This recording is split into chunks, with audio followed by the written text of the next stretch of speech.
नमस्ते बिटिया, हमेशा खुश रहो बिटिया। My self JVN doctor Ritu Sharma, assistant professor, department of gynae of faculty of homeopathic science, Jyoti Vidyapeeth women's university. Today's session is clinical course of first stage of labor.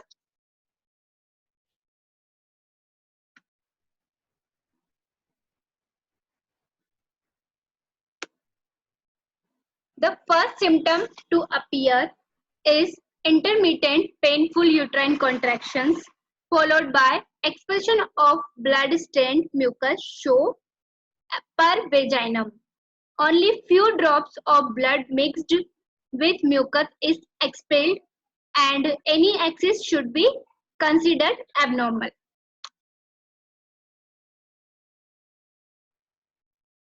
Pain. Pains are felt more anteriorly with simultaneous hardening of the uterus.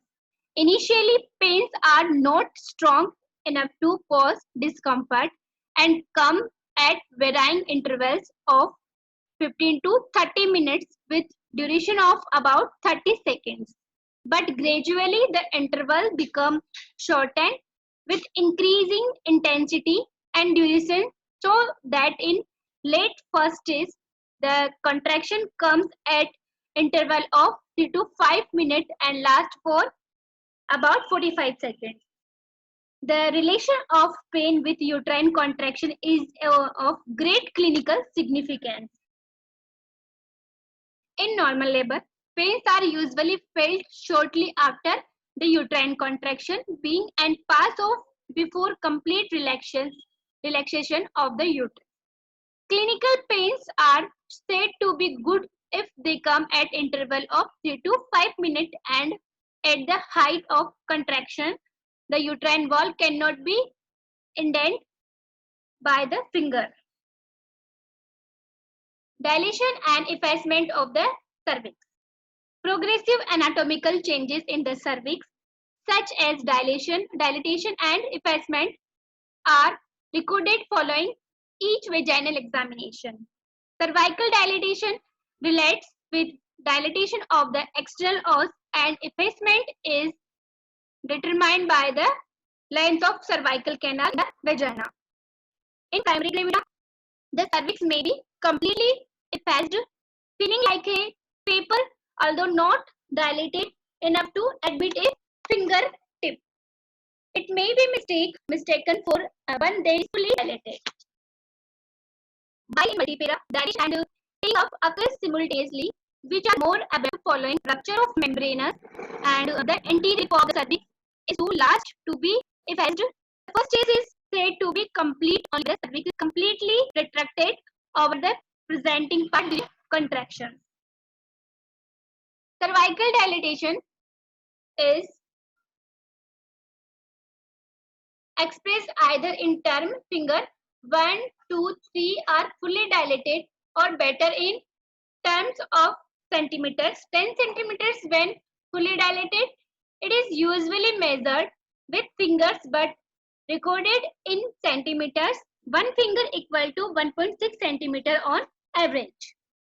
Simultaneously, effacement of the cervix is expressed in terms of percentage, that is 25%, then 50% and 100%. Cervix less than 0.25 centimeter thick. The term rim is used when the depth of the cervical tissue surrounding the os is about 0.5 to 1 centimeter. There is cervical dilatation is a sigmoid curve and the first stage of labor has got two phases.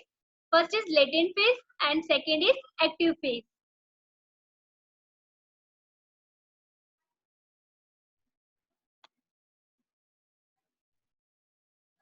Latent phase of the labor is defined as the period between the onset of true labor pain and the point when the cervical dilatation becomes 3 to 4 centimeter. Normal duration of latent phase of labor in a primary gravida is about 20 hours, average 8.6 hours and 14 hours, average 5.6 hours in multipara. The active phase has got three components. First is acceleration phase with cervical dilatation of 3 to 4 centimeter, phase of maximum slope of 4 to 9 centimeter dilatation, and phase of declaration of 9 to 10 centimeter dilatation.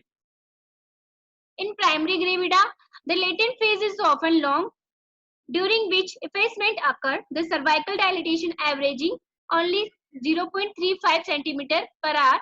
In multipara, the latent phase is short, about 5 hours, and effacement and dilatation occur simultaneously. Because of variable duration of latent phase, it is difficult to plot the cervical dilatation along the graph. But it is got a distinct advantage to shoot out the cases of delay in labor, especially after the latent phase is over. Dilatation of cervix at the rate of 1 centimeter per hour in primary gravida and 1.5 centimeter in multigravida beyond 4 centimeter dilatation is considered satisfactory. Status of the membranes. Membranes usually remain intact until full dilatation of the cervix and sometimes even beyond in the second stage. However, it may rupture anytime after the onset of labor, but before full dilatation of cervix, when it is called early rupture. When the membranes rupture before the onset of labor, it is called premature rupture. As it has got some influence on the obstetric outcome, it is discussed anywhere, and maternal system general condition remains unaffected, although a feeling of transient fatigue appears following a strong contraction. Pulse rate is increased by 10 to 15 beats per minute during contraction, which settle down to its previous rate in between contractions. Systolic blood pressure is raised by about 10 mmHg during contraction. Temperature remains unchanged. Fetal effect.